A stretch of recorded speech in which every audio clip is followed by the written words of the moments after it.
The impossible arrival. The monitoring station floated in the dead zone between galaxies, a place where nothing lived and nothing moved. Officer Krell had spent 12 years watching empty space, filing reports about cosmic radiation and stellar drift. His 6 arms moved in practiced patterns across the control panels, adjusting sensors that showed the same readings day after day. The Zephyrian Empire paid him well to watch nothing happen, and he had grown comfortable with the monotony. The alert that changed everything came during his meal break. A single pulse on the long-range scanner, so faint he almost missed it. Krell set down his nutrient cube and leaned forward, his compound eyes focusing on the display. The pulse came again, stronger this time. Something was moving through the void between galaxies, a region where the gravitational forces should tear any vessel apart. He ran the diagnostic 3 times. Each result came back the same. The equipment was functioning perfectly. The object was real, and it was approaching at a speed that violated every law of physics the Zephyrian scientists had established over 10,000 years of space travel. Krell's breathing sacs expanded rapidly as he reached for the emergency communication system. The message he sent to the Imperial Command Center was simple but urgent. Unknown object detected in the void. Speed exceeds theoretical maximum by factor of 20. Trajectory indicates arrival at Empire border in 72 hours. Request immediate verification and instructions. The response came within minutes, far faster than usual protocol. Officer Krell, maintain constant observation. Do not lose track of the object. Additional monitoring stations are being activated. Stand by for further orders. Across the Zephyrian Empire, ancient warning systems activated for the first time in centuries. The Council of Worlds convened in emergency session, their holographic forms materializing in the great chamber on the capital planet of Zephyria Prime. Chancellor Varric stood at the center, his scales shifting from green to amber, a sign of deep concern. The data from Officer Krell's station appeared as a 3-dimensional projection above the council floor. The mysterious object showed as a red dot, moving steadily through space that should have destroyed it instantly. Military Commander Theron studied the trajectory with his 4 eyes narrowed. This must be an error in our sensors. Nothing can survive the gravitational chaos of the void. Yet 3 separate stations now confirm the same readings. The object is real, and it continues to accelerate. Science Minister Lyra floated forward in her mobility sphere, her tentacles gesturing at the data. The energy signature is unlike anything in our databases. No known propulsion system could generate such power without destroying itself. We are witnessing something that should not exist. Chancellor Varric raised his primary arm for silence. The debates could wait. They needed to prepare for whatever was coming. Commander Theron, mobilize the defensive fleet. Position them at the border coordinates where this object will arrive. Minister Lyra, gather your best scientists. We need to understand what we are facing. The Zephyrian fleet launched within hours, 500 warships strong, each one armed with weapons that could shatter moons. They arranged themselves in a defensive wall at the calculated arrival point, their shields interlocking to create a barrier of pure energy. Commander Theron stood on the bridge of the flagship Eternal Vigilance, watching the countdown timer. The object appeared exactly when predicted, emerging from the void like a ghost made solid. Every sensor on every ship locked onto it immediately, and what they saw defied explanation. The vessel was small, no larger than a cargo transport. Its design was simple to the point of being primitive.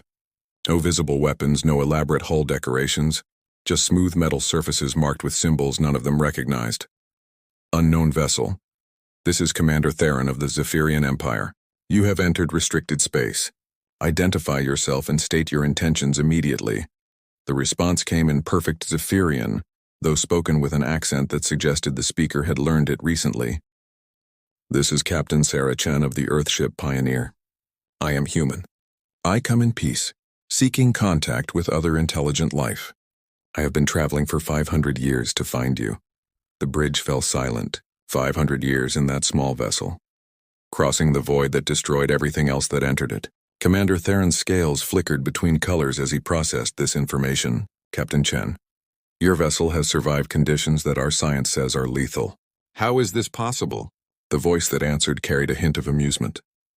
Commander, humans are very good at doing things that others say are impossible. It is kind of our specialty. May I have permission to dock with your flagship? I have important information to share with your leaders. Theron looked at his senior officers. Each one showed the same mixture of curiosity and caution.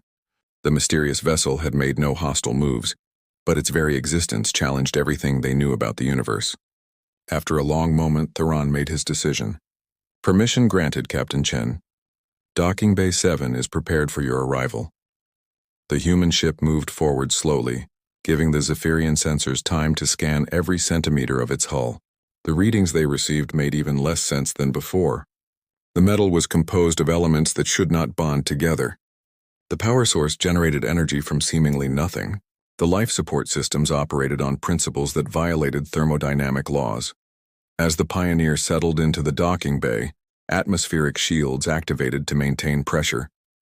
A ramp extended from the human ship and a single figure emerged. Captain Sarah Chen stood barely half the height of a Zephyrian, walking on 2 legs instead of 4, with only 2 arms and 2 eyes.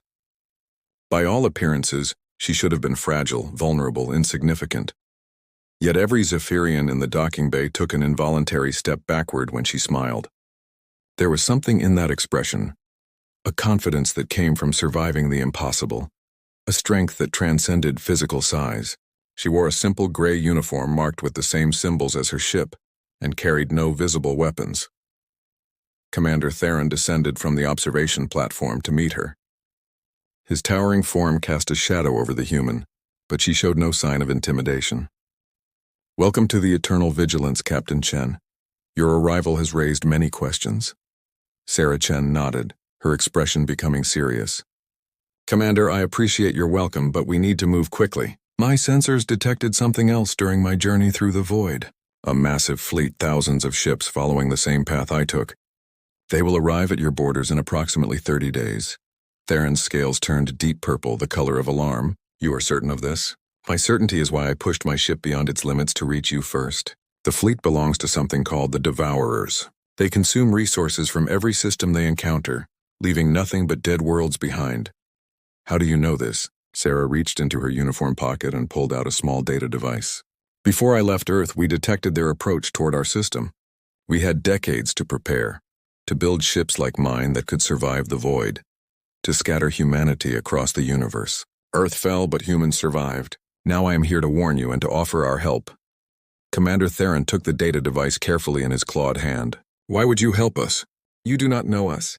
We have no alliance, no trade agreements, nothing connecting our species. Sarah's smile returned, but this time it carried a fierce determination. Commander, humans have a saying, the enemy of my enemy is my friend. The Devourers destroyed our home. We would very much like to return the favor. And besides, you are about to learn that humans are extremely useful allies to have in impossible situations. When humans stand together, the Zephyrian Council Chamber had never hosted such a small being before. Sarah Chen stood at the center of the vast space, surrounded by towering aliens whose very presence should have been overwhelming. Instead, she commanded the room with the quiet confidence of someone who had stared into the abyss and survived. Chancellor Varric studied the human carefully. His 6 eyes took in every detail of her alien physiology, searching for signs of deception or weakness. Captain Chen, you claim these Devourers destroyed your world, yet you survived. How? Sarah touched the device on her wrist and a holographic display materialized above them. It showed Earth, a blue and green sphere that looked remarkably similar to many life-bearing worlds. Then the image changed, showing massive ships surrounding the planet, draining its oceans, stripping its atmosphere, leaving nothing but a barren rock. We had warning, similar to what I'm giving you now. 50 years to prepare. We could not stop them from taking Earth, but we could ensure humanity survived. We built seed ships, each one designed to take a different path through the universe. Some went through wormholes, others through nebulas, and ships like mine went through the void itself. Science Minister Lyra floated closer, her tentacles rippling with curiosity. The technology required to survive the void should not exist. How did your species develop it? Sarah smiled. We did not develop it so much as we refused to accept that it was impossible. When facing extinction, humans have a tendency to break the rules of reality. We call it desperation engineering.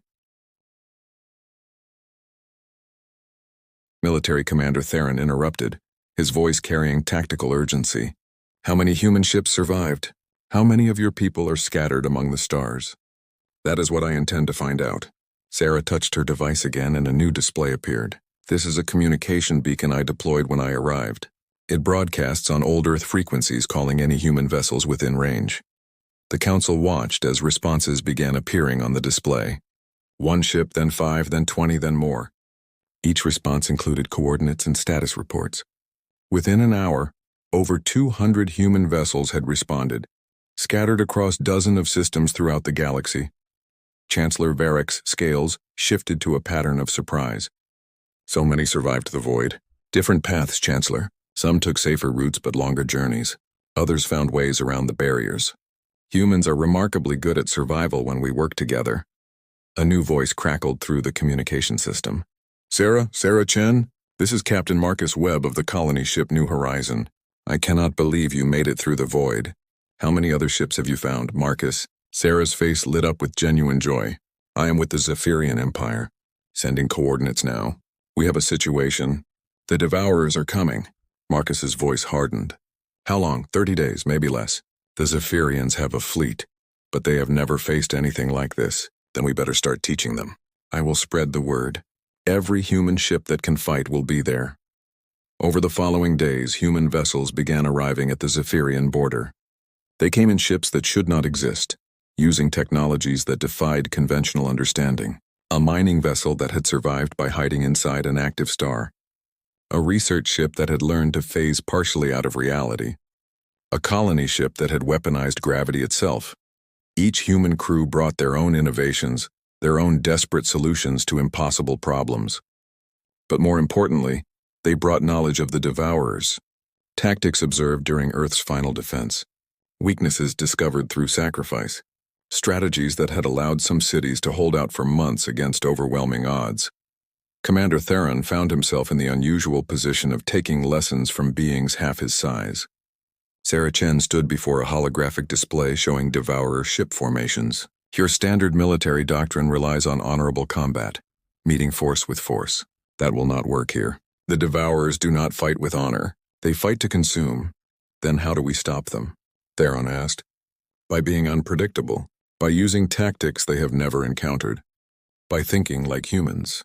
Sarah gestured and the display changed. Your ships are faster and more maneuverable than theirs.